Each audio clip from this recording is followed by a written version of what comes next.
क्या 10 अक्टूबर को निफ्टी जा सकता है 25,300 के भी और भी ऊपर की तरफ, या फिर 25,250 के यहाँ से निफ्टी सेलर्स प्रेशर की वजह से आ सकता है नीचे की तरफ?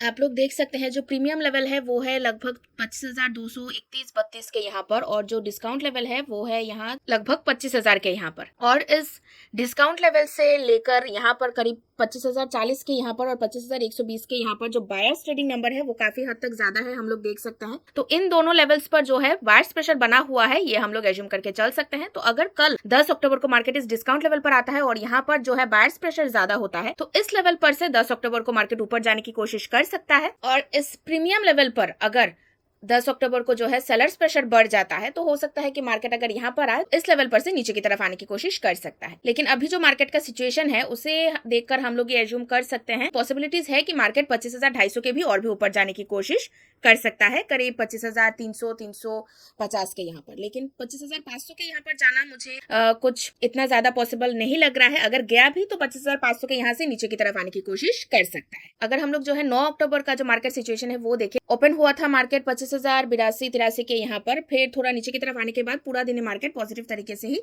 मूव करता गया है। अगर हम लोग जो है 9 अक्टूबर का वॉल्यूम फुटप्रिंट देखें, देख सकते हैं जो डेल्टा रहा है 9 अक्टूबर को वो पॉजिटिव पर नहीं है, नेगेटिव पर है। इतना ज्यादा भी नेगेटिव पर नहीं है, -4.97 मिलियन नेगेटिव पर है। लेकिन इसके साथ साथ अगर हम लोग जो कैंडल है वो देखें, तो आज का जो कैंडल रहा है 9 अक्टूबर का वो पूरा ही ग्रीन तरीके से कैंडल रहा है, यानी कि पॉजिटिव कैंडल हम लोग कह सकते हैं। तो शायद कल मार्केट पर कोई नेगेटिव इफेक्ट पड़ने का कोशिश कम करेगा, शायद पॉजिटिव इफेक्ट ही कर सकता है 10 अक्टूबर को निफ्टी पर। अगर मैं आप लोग को डे वाइज कैंडल दिखाऊं तो देख सकते हैं चार्ट पर फ्राइडे 29 अगस्त से लेकर इसी लेवल पर से करीब 24,400 के यहाँ पर से निफ्टी ऊपर की तरफ मूव करता रहा है और 25,500 के यहाँ से निफ्टी नीचे की तरफ मूव करता गया है। और फिर 30 सितंबर से इसी लेवल पर लगभग 24,600-500 के यहाँ पर लगभग आने के बाद निफ्टी फिर से ऊपर की तरफ मूव कर रहा है। तो अगर हम लोग डे वाइज देखें तो इस लेवल पर एक सपोर्ट जोन बना हुआ है 24,600 से लेकर 24,400 के यहाँ पर। 10 अक्टूबर के लिए कोई पॉजिटिव या फिर निगेटिव न्यूज है क्या जिसका इफेक्ट मार्केट पर पड़ सकता है? मार्केट 9 अक्टूबर को यानी कि आज थर्सडे को एक पॉजिटिव तरीके से बंद हुआ है। सेंसेक्स में 398 अंक और निफ्टी में 135 अंक से अधिक की बढ़ती दर्ज की गई है। ये एक पॉजिटिव न्यूज है 10 अक्टूबर के लिए। आईटी और मेटल शेयरों में तेजी देखी गई है थर्सडे को, और ये पॉजिटिव ट्रेंड फ्यूचर में भी जारी रह सकता है आईटी और मेटल शेयरों में। तो अगर ये पॉजिटिव ट्रेंड आईटी और मेटल शेयरों में जारी रहा तो निफ्टी पर भी पॉजिटिव इफेक्ट ऑब्वियसली पड़ने की कोशिश करेगा।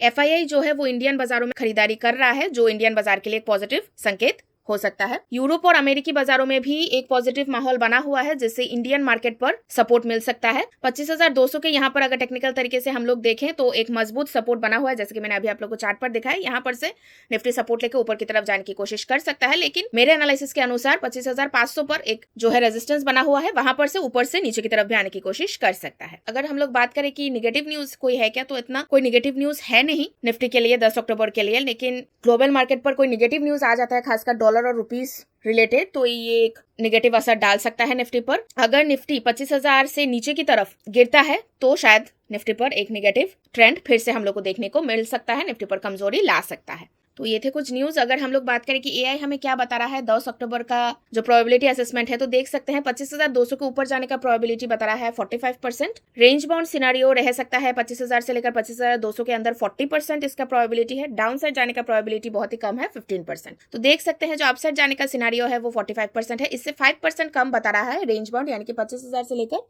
25,200 के बीच रहने का। देखेंगे कि एआई का जो प्रोबेबिलिटी असेसमेंट है वो कितना हद तक 10 अक्टूबर को सही होता है। सो ट्रेडर्स, ये था 10 अक्टूबर के लिए जो टेक्निकल और चार्ट वाला एनालिसिस था। वो देखेंगे कि 10 अक्टूबर को मार्केट का सिचुएशन क्या होता है। अगर आप लोग को लगता है कि मैंने जो एनालाइज करके बताया है, और मैं यूजुअली जो एनालाइज करके बताती हूँ नेक्स्ट डे का प्रेडिक्शन, नेक्स्ट डे का एनालिसिस, वो काफी हद तक आप लोग को सही लगता है या फिर सही होता है, तो प्लीज मेरे चैनल को सब्सक्राइब जरूर कीजिए। सो ट्रेडर्स, आज के लिए बस इतना ही। Thank you so much.